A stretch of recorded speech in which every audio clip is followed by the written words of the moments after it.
If you've been around this channel for a while, you may remember the old Rainy Island. This Rainy Island was designed to look like a simple, realistic brick build. Rainy Island 1 was followed by Rainy Island 2, but Rainy Island 2 is starting to show its age, and I think it's time for a new one.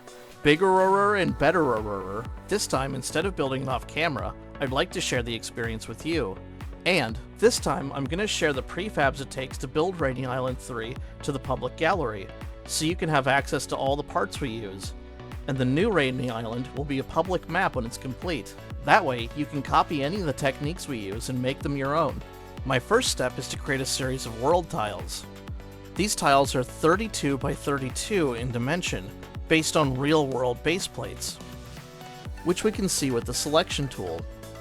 These base plates are also much taller than the old Rainy Island.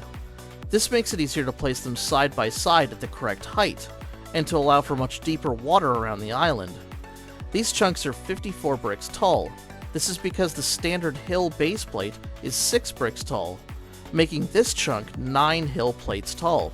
These 64 by 64 base plates were the building blocks of the old Rainy Island. They were an upgrade in quality from the first island, but real-world brick sets don't tend to have this kind of quality.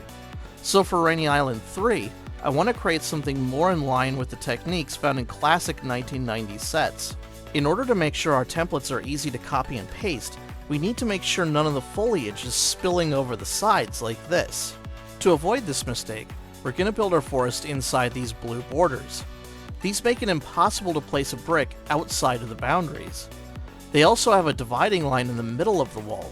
This graduated marker shows us the height of 6 bricks tall, which is the height of a real-world hills plate, and the scale we are building. We'll start by placing a cliff piece on a 16 by 16 plate. By the time this video is posted, you should be able to find this piece in the prefab gallery. Other than tropical palm trees, 90s sets didn't tend to use freestanding trees. Instead, many of them grew from the sides of cliffs and walls. In the spirit of these sets, we're going to place our flora in the same way. You should also be able to find these star leaf and cliff sprout prefabs in the gallery by the time this video is posted. Next, we're going to add some bushes and turn off the collisions so we can walk through them. And we'll fill in some additional ground texture with the collisions turned off as well. By placing 2 of these tiles back to back, we can finish our cliff. With a duplicate of this, we can complete a full 32 by 32 plate. This should result in a forest that has a tiled, toy-like low-fidelity aesthetic, without being so tiled as to appear unpleasant. Have fun out there, and I'll see you next time on Get Set Builds.